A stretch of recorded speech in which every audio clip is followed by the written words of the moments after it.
अपनी सौतेली माँ शारदा के कारण शोभा बहुत तकलीफें झेल रही थी, क्योंकि सौतेली माँ शारदा शोभा का अच्छे से ध्यान नहीं रखती थी। शोभा के पिता शंकर शहर में कोई छोटा सा व्यापार करते थे, कभी कभार आया जाया करते थे। अपने पति के सामने शारदा बहुत अच्छी माँ बनने का नाटक किया करती और शोभा से बहुत प्यार करती थी। ये देखकर शंकर मन ही मन बहुत खुश हुआ करता था। मैं कितना भाग्यशाली हूँ, मेरी पत्नी खुद की बेटी न होने पर भी शोभा का कितना ध्यान रखती है। यूँ सोचकर वो खुश हुआ करता, पर शोभा मन ही मन बहुत दुखी हुआ करती थी। जब पापा यहाँ आते हैं तो माँ मुझे बहुत प्यार करती है, पर उनके जाते ही मुझे बहुत मारती है और मुझे स्कूल भी जाने नहीं देती। काश पापा यहीं होते तो कितना अच्छा होता। मुझे कुछ ऐसा करना होगा कि पापा यहीं रह जाए। ऐसे वो सोच रही थी। 2 दिन बीत गए। शारदा, अब मैं जा रहा हूँ, शोभा का अच्छे से ध्यान रखना। फिर शोभा की ओर देखकर उसने कहा, बेटा शोभा, मैं जा रहा हूँ, अपना ध्यान रखना और मन लगाकर पढ़ाई करना।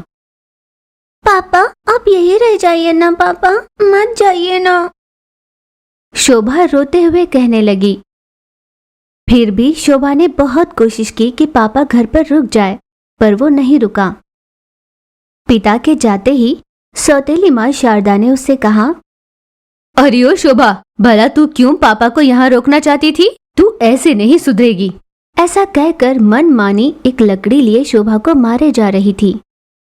आप मुझे इस तरह मार रही हो और स्कूल भी नहीं जाने देती। ये बात मैं पापा को बताकर रहूंगी। इतने दिनों से मैं ये सोचकर पापा को नहीं बता रही थी क्योंकि तुम दोनों में झगड़ा ना हो, पर अब मैं बर्दाश्त नहीं कर सकती। मैं पापा को सारी सच्चाई बता दूंगी। उसकी बातें सुनकर सौतेली माँ शारदा और भी भड़क गई। 2 दिन तेरे पापा यहाँ क्या रह कर गए? तेरी जबान बहुत लंबी हो गई है, अब तेरा घर से बाहर जाना बंद। ऐसा कहकर उसे एक कमरे में बंद कर ताला लगा देती है। वो एक स्टोर रूम था। बरसों से वहाँ पर बेकार की चीजें रखी हुई थी। धूल की वजह से उसे छींकें आ रही थी। शोभा बहुत घबराई हुई सी सहमी थी। वो दरवाजा खटखटाते हुए, माँ दरवाजा खोलो ना माँ, मुझे यहाँ बहुत डर लग रहा है माँ, प्लीज माँ प्लीज। वो बहुत डर कर रोए जा रही थी। सुबह से शाम हो चुकी थी। बिना खाए शोभा नीरस सी हो रही थी। अब रात हो चली थी। सौतेली माँ ने पेट भर खाना खाया और आराम से सो रही थी। उस रात के घोर अंधेरे में रोते रोते शोभा वहीं पर रह गई।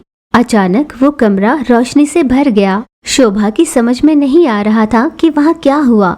अचानक इस कमरे में इतनी रोशनी कहाँ से आई? हे भगवान, ना जाने ये रोशनी कहाँ से आ रही है। यूँ सोचते हुए उस रोशनी की ओर शोभा बढ़ रही थी। रोशनी एक संदूक से आ रही थी। शोभा ने उस संदूक को खोला। उस संदूक में चमचमाते जूते एक गाउन रखा हुआ था, जिसे देख शोभा चौंक उठी। ये क्या? ये सब कितना सुंदर है। जैसे ही शोभा ने बात की, उन कपड़ों से भी आवाज आई, शोभा तुम भी तो कितनी सुंदर हो। तुमने हमें बाहर निकाला, इसकी बहुत खुशी है हमें। हम जादुई गाउन और जादुई जूते हैं। आखिर तुम यहाँ आए कैसे और किसने रखा तुम्हें यहाँ पर? तब उन कपड़ों से आवाज आई, एक स्वामी जी ने हमें लक्ष्मी नाम की एक औरत को उपहार में दिया था। उसने हमें बहुत ध्यान से इस संदूक में छुपा कर रखा। हो सकता है तब उनकी कोई संतान नहीं थी। उसने सोचा होगा जब उसकी संतान होगी तो उन्हें उपहार में देंगी, पर ना जाने उसके बाद क्या हुआ। मेरी माँ का नाम लक्ष्मी था। लगता है माँ ने ही यहाँ रखे होंगे, क्योंकि मैं तब बहुत छोटी थी, पर मेरी माँ अब इस दुनिया में नहीं है। ऐसा कहकर शोभा रोने लगी थी। उस जादुई गाउन और जूतों ने उसे सांत्वना दी। पर तुम यहाँ क्यों आई हो? तुम्हें क्या चाहिए? मेरी सौतेली माँ मुझे बिल्कुल प्यार नहीं करती। फिर उसने उन्हें सारी बात बताई। उस पर जादुई गाउन और जूतों ने कहा, तुम हमें पहन लो, इसके बाद तुम जहाँ चाहो वहाँ जा सकती हो। मैं पापा के पास जाना चाहती हूँ, उन्हें सारी सच्चाई बताना चाहती हूँ। शोभा ने तुरंत जादुई जूते और गाउन पहन ली और वहाँ से गायब हो गई और अपने पिता के सामने प्रकट हुई। पिता उसे अपने सामने देखकर चौंक गए। बेटा शोभा, तुम यहाँ कैसे? शोभा ने पापा को सारी सच्चाई बताई। उससे ये सारी बातें जानकर पिता बहुत दुखी हुआ। मैंने कभी नहीं सोचा था शारदा ऐसी औरत होगी। कोई बात नहीं, मैं ही उसकी सच्चाई को बाहर निकालता हूँ। तुम अभी घर वापस जाओ।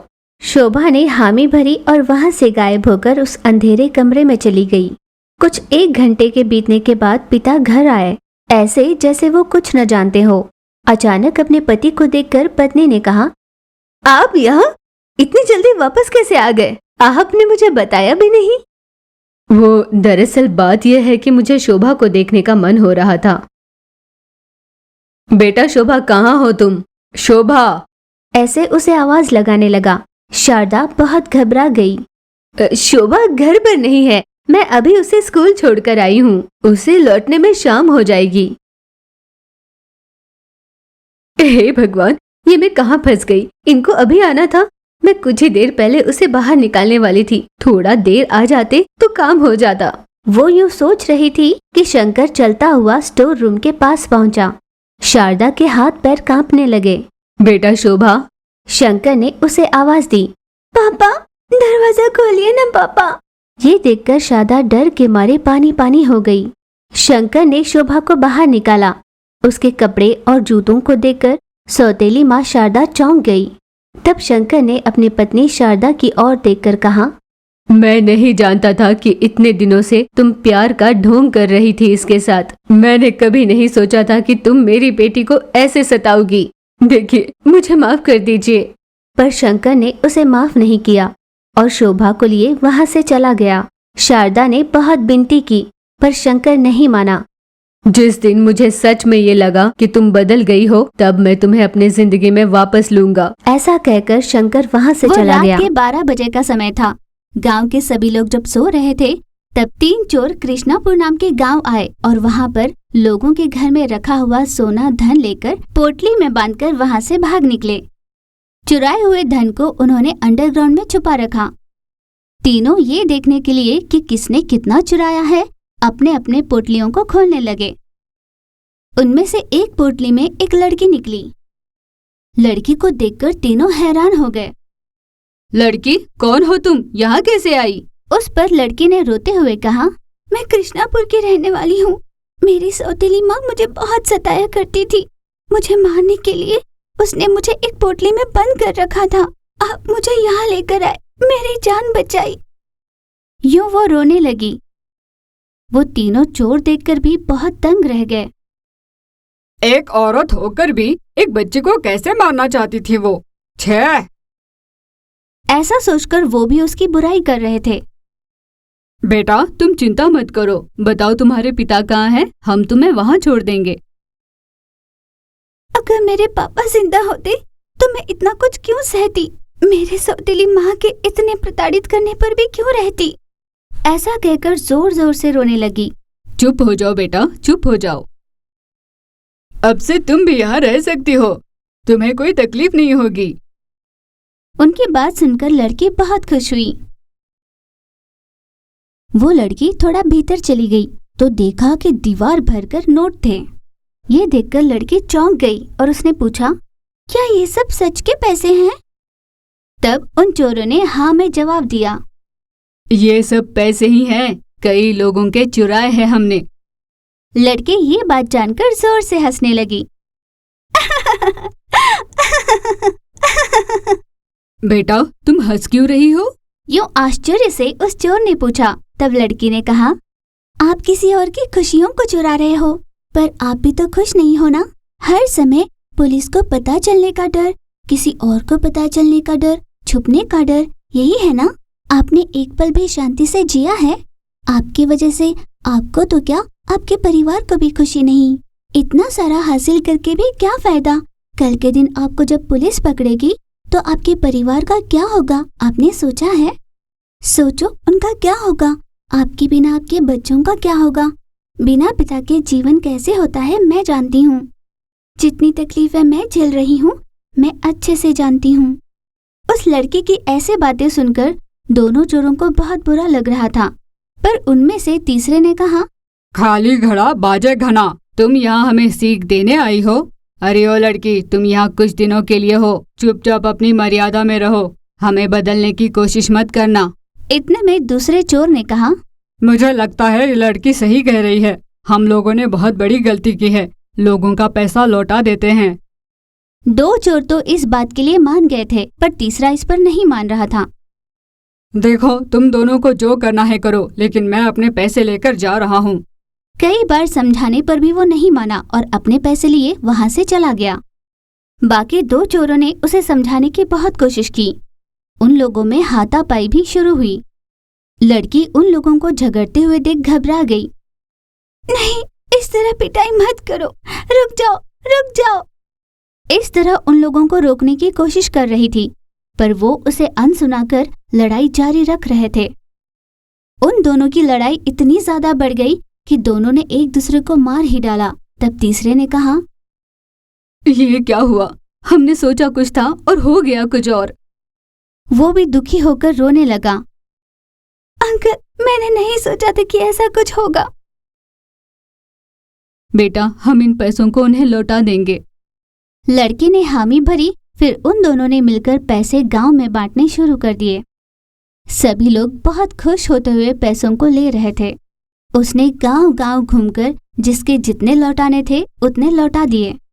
तब लड़की ने कहा, अंकल, आपने देखा, खोया हुआ पैसा जब वापस लौटाया गया तो वे सब कितने खुश थे।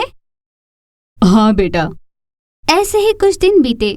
वो आदमी लड़की को अपने घर ले जाता है। उसने अपनी पत्नी को सारी बात बताई। उसकी बात सुनकर पत्नी खुश हुई और लड़की से कहा, मैं कई सालों से इनसे चोरी छोड़ने के लिए कह रही हूँ, पर इन्होंने नहीं माना। तुम्हारे केवल एक बार कहने पर इन्होंने चोरी चकारी छोड़ दी। मुझे बहुत अच्छा लग रहा है। यूं बहुत हर्षित होते हुए उस लड़की को उसने धन्यवाद कहा। तब उस आदमी ने उस लड़की के बारे में और उसकी सौतेली माँ की क्रूरता के बारे में अपनी पत्नी को बताया। क्या दुनिया में ऐसे कसाई लोग भी होते हैं? मैं यहाँ इतने सालों से संतान न होने के कारण दुखी हूँ। तुम्हें मैं अपनी बेटी की तरह अपनाना चाहती हूँ। ये सुन लड़की भी बहुत खुश हुई। ऐसे ही कुछ दिन बीते। वे अपने सब्जियों का ठेला लगाकर अपने परिवार के साथ खुश रह रहे थे। कुछ समय बाद उन्होंने अपना खुद का एक घर खरीदा। धीरे धीरे वो अपने जीवन में आगे बढ़ रहे थे। उन्होंने सोचा कि और पैसे जमा कर वो अपना खुद का एक सुंदर सा घर बनाएंगे। इस तरह घर के लिए जब वो खुदाई कर रहे थे तो उन्हें अंदर एक सुरंग दिखाई दी। वे तीनों बड़े ही चौंक कर उसे देखे जा रहे थे। वे भीतर चले गए तो देखा कि वहाँ बहुत सारे पैसे थे। वे नहीं जानते थे कि इतने पैसे वहाँ कैसे आए। उन तीनों ने भगवान का आभार माना। मुझे लगता है हो न हो ये भगवान की ही कृपा है। हम नहीं जानते कि ये पैसे यहाँ कैसे और किसने रखे। हम इन्हें किसी को लौटाएंगे तो लोग हमारी निंदा करेंगे। यहाँ के लोग भी सही नहीं है। ये बात हम किसी को ना बताकर हम ही इन पैसों से खुशी से रहेंगे। यो पति पत्नी सोच रहे थे, यही सही होगा। लोगों के हिसाब से ही हमें भी रहना चाहिए। ऐसे उस लड़की ने कहा। उस दिन से वे सभी बहुत खुशी खुशी रहने लगे।